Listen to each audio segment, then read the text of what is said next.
afternoon, everybody. We're headed over to the Grafting Motorsports shop because it's time for another edition of NightBlood in the shop.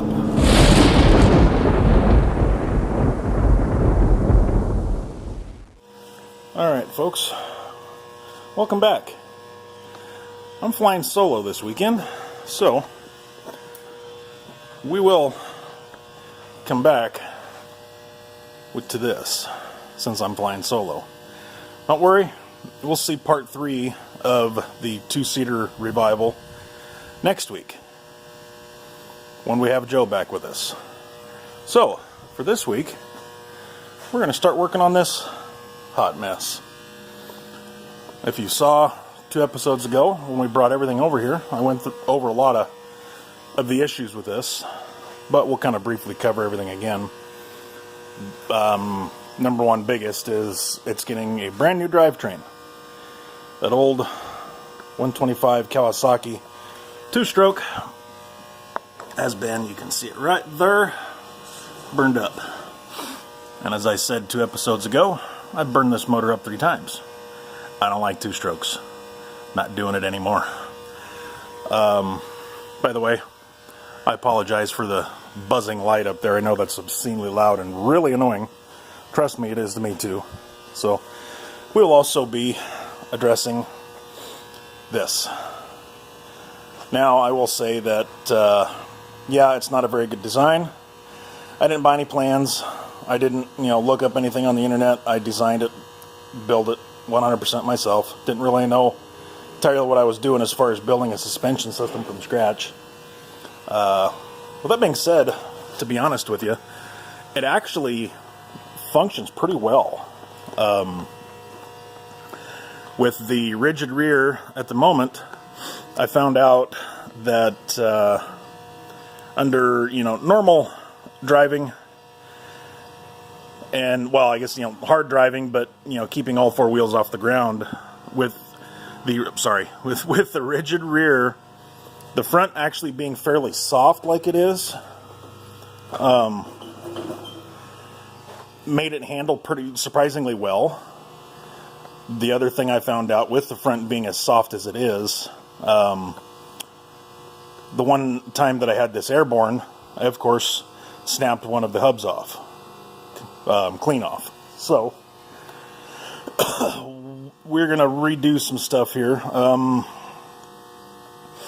Unfortunately, at this time, I'm probably not going to go as far as adding a second A-arm.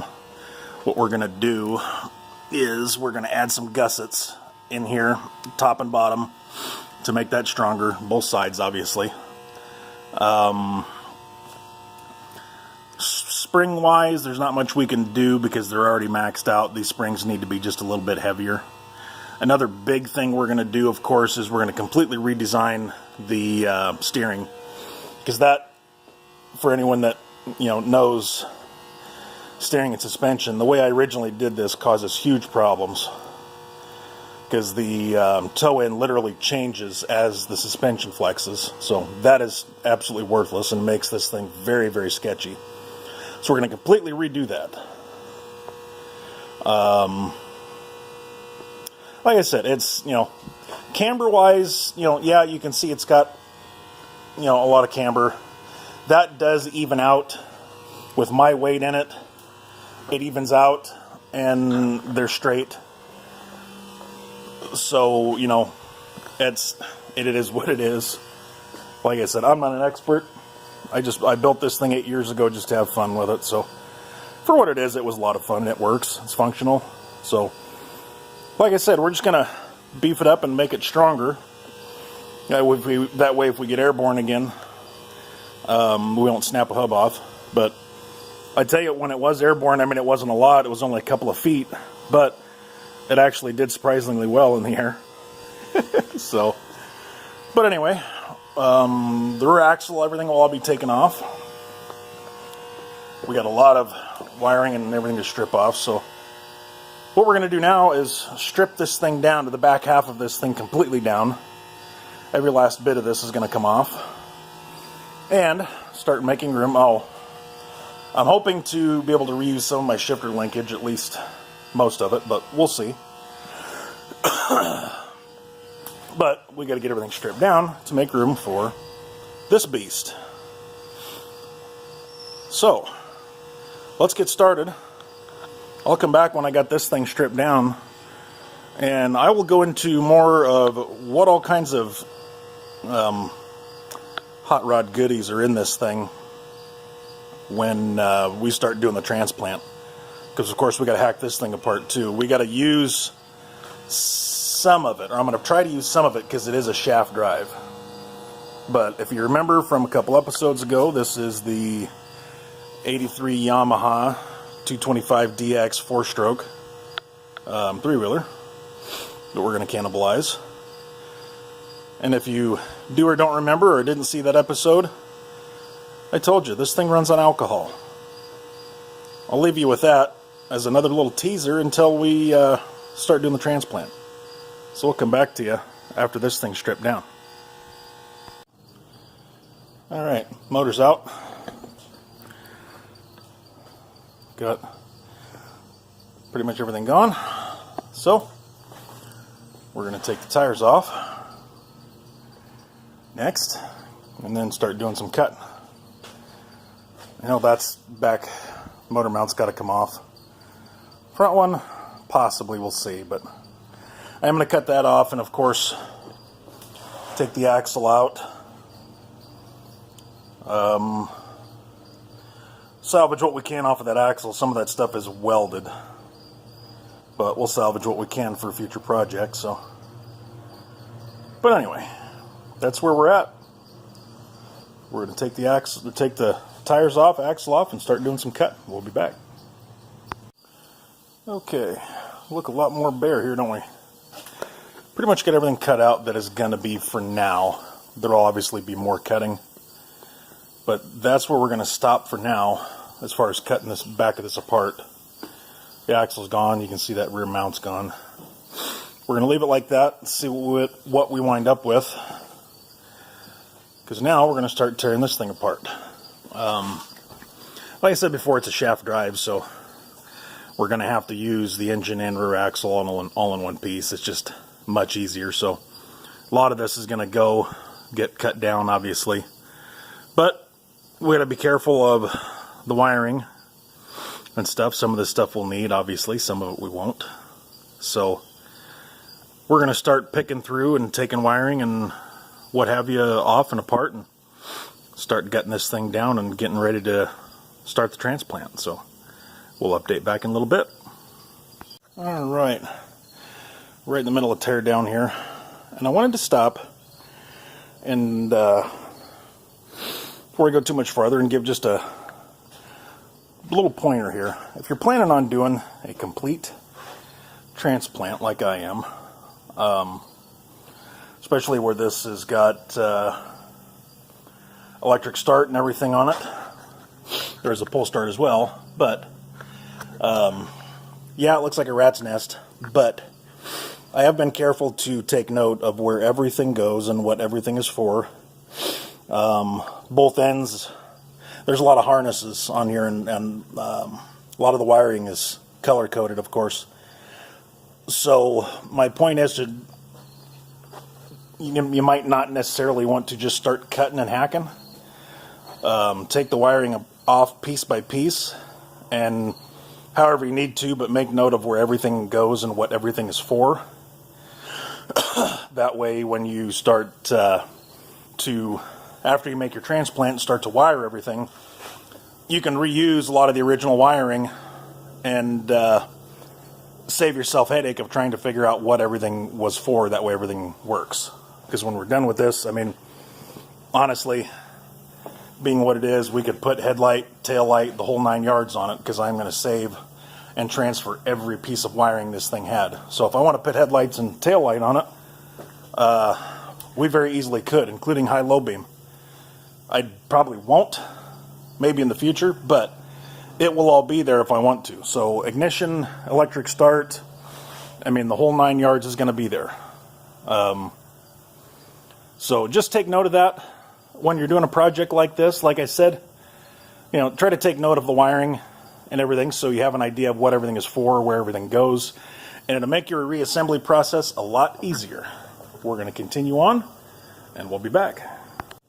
Alright, down to the rough product. Obviously there's still some trimming to do and stuff we won't use, but this is the rough product though. Down to just the drivetrain and teeny tiny bit of frame left. So, next, we're going to shuffle stuff around here and start trying to see how that's going to fit back there. We'll be back. Well, we already ran into a little bit of a problem, nothing huge, but you see the width of the crankcase and transmission. Remember the 2 bars that were right there? It wouldn't fit through, so we cut them out. We'll have to rebuild that, but first we got to get this thing in there. So, again, forgive the camera work, but like I said earlier, we're flying solo, so we're going to put you on the tripod and we're going to see what we can do here.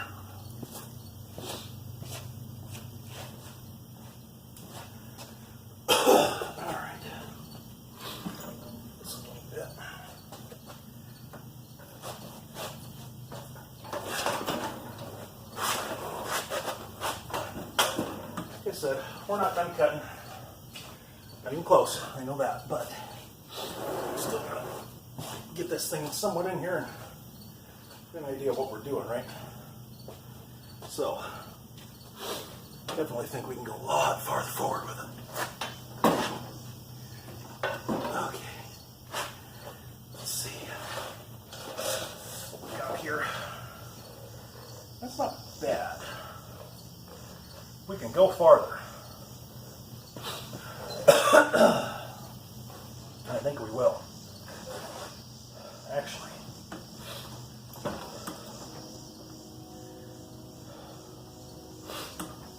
further forward can we go?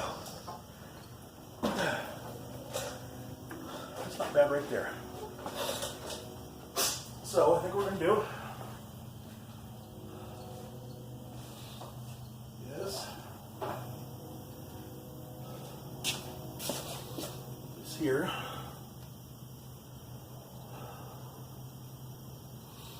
We're just going to cut right there. Yep, right there in front of those. That'll work.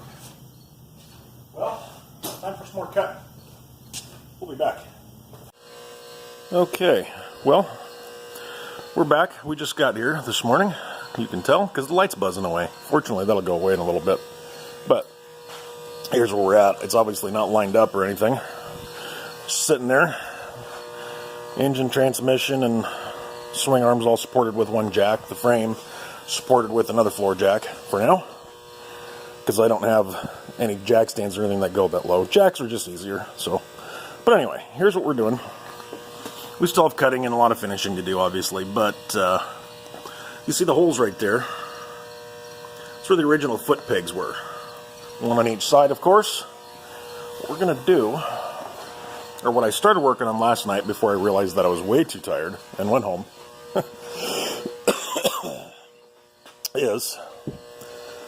this is one of the original foot pegs. Bolts onto the side. There where I showed you those holes. What we're doing, we started on it, and like I said, and we quit halfway through, was cutting down, and we're going to repurpose these as motor mounts. So we will keep that, part of that original frame that's under there to bolt these two, and then the plan is to rest this on the frame, weld everything up good and solid, and then that will actually make our entire back half removable that way. So if we want, we can simply unbolt it, unbolt the shock, and take the entire thing out if we want to. Just make things easier. So, that's where we're at. I'm going to get back to work, because, of course, again, today I am flying solo. So, I'll film what I can. We'll be back. Alright, here's where we're at. I think we're pretty much in where we're going to be. So, next thing I want to do before I tack this in place, here's how it kind of turned out. Obviously, like I said, there again, still more cutting and stuff to do. We'll make it look a little better, obviously. But for now, we can at least tack those in place. So before we do that, we need to put you on the tripod. And like I said, I'm by myself, so you got to deal with bad camera work. But what we're going to do, we're going to measure axle to axle. We'll just go off the top here because that is not going to change from where it's at now. And we're going to measure over the center of the axle, which it looks like we are about 79 7/8 on this side. We'll come over this side, see where we're at. It's hot again today. And my shop is not air conditioned. So, 79 3/4. So this side could actually go back just a touch. So, we're going to grab the motivational tool.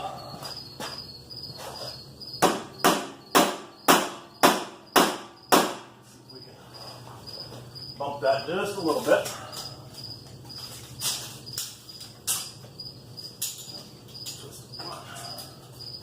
There we go. Alright. Now, there, over the center of the axle. A little bit closer, not much. Measure this side, see where we're at.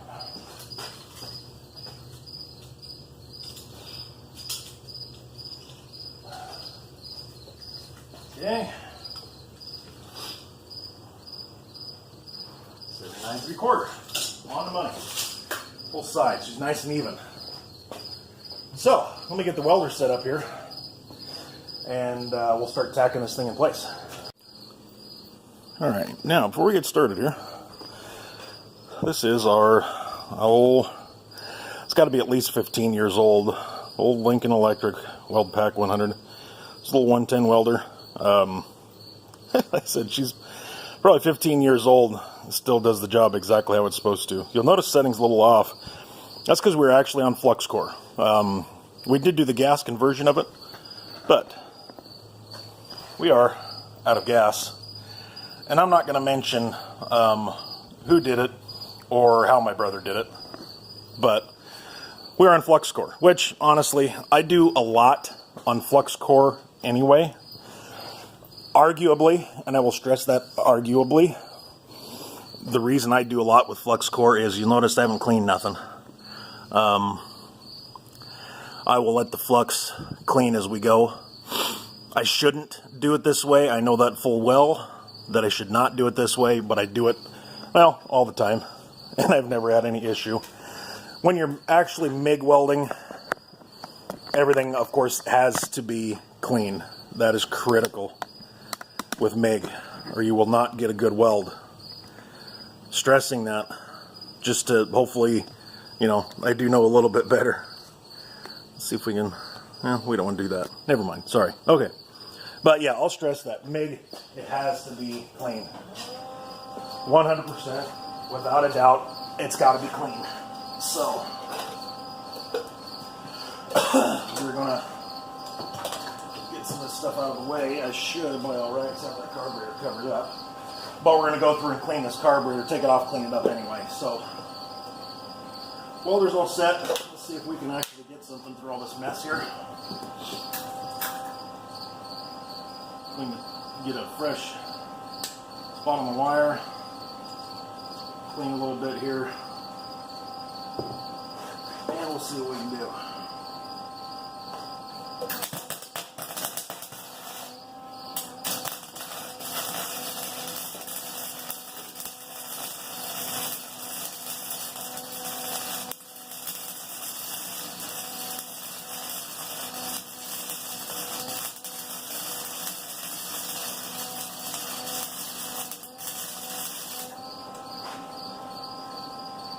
Well, I turned out a little bit more of that tack, but that'll work.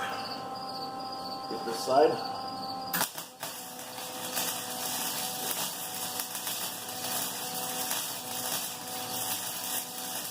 And you'll notice even with no paint scrape, everything dirty, it lights right up and burns just fine. That's the nice thing about flux core.